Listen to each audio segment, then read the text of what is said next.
Si toi, quand toi tu refuses ce que je te dis là, tu as contredit Dieu. Yambano bandabaka makoloa. Nambonga wa kufuta transport et kozalate. Mais commencez déjà à croire que ma Bible me dit, moi, je serai la tête et non la queue. Est-ce que tu peux aussi dire ça? La façon dont tu le dis là, et regarde là, moi je serai. Tu n'as pas la confiance, tu n'as même pas cette foi-là. Quelqu'un qui a la foi, il peut même se mettre debout en train de déclarer que moi, je serai la tête et non la queue. Est-ce qu'on peut le faire? Que Dieu vous bénisse. Oui, alléluia. Donc la première chose que nous devons savoir, les paroles négatives, que les paroles négatives et les pensées négatives mettent l'obstacle à l'accomplissement de la promesse de Dieu. Vous croyez que toutes les promesses de Dieu là qu'on a écrites, c'était pour qui? Amen. C'était pour les chrétiens. Mais toi, tu ne peux pas vivre cela parce que tu as des paroles négatives. Tu as des pensées négatives. Non, moi, je n'arriverai pas. Et quand tu dis que tu n'arriveras pas, bien sûr, tu n'arriveras pas. Et même maintenant, quand tu viens, tu commences à prier. Quand tu viens ici, tu commences à prier. Dieu ne va pas te donner. Notre sœur ici a demandé à Dieu, je veux voyager. Elle n'avait rien. Mais qu'est-ce qu'elle fait que tout ce temps ici, on ne l'a jamais appelé? On lui a appelé seulement quand il a prié. Mes frères, quand vous allez prier aujourd'hui, toutes les bonnes choses que vous désirez là, ça vous suivre. Vous n'allez pas suivre ces choses-là. Alléluia.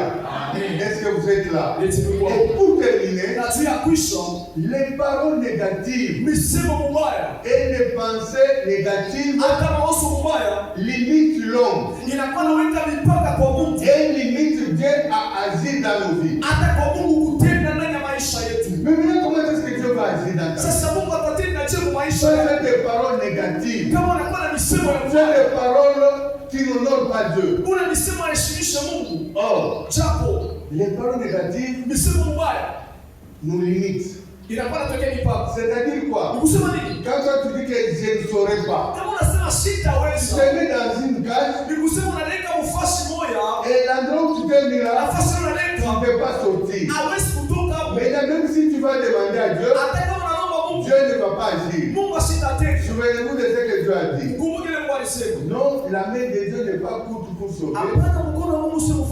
Ni son oreille n'est pas Dieu pour entendre. Mais ce sont vos crimes qui font ce que Dieu n'agisse pas.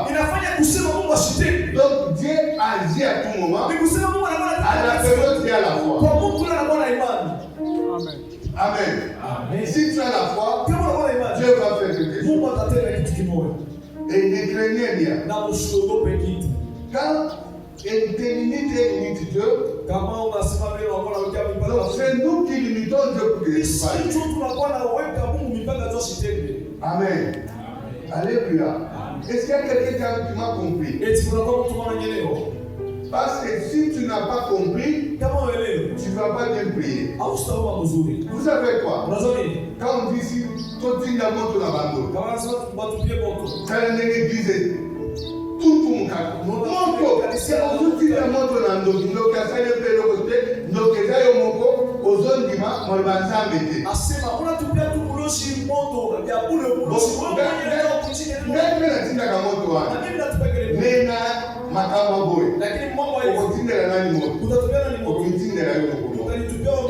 Parce que tu ne crois à rien. Tu vas dire que non, qu'il y a epai na biso tozwaka te, epai na biso eza wapi? Yoza lisusu moto epai na bino te, yo mpe mwana ya Nzambe. Tu n'as pas les gens de tes frères ou de tes sœurs. Alléluia. Tu as un autre sang. Le sang de Jésus coule en toi. Maintenant te guide. Te guide. Prouve que tu n'as pas le sang de Jésus. Alléluia. Est-ce que tout le monde est debout? Non, aujourd'hui nous allons prier. Alors la première prière, Amen.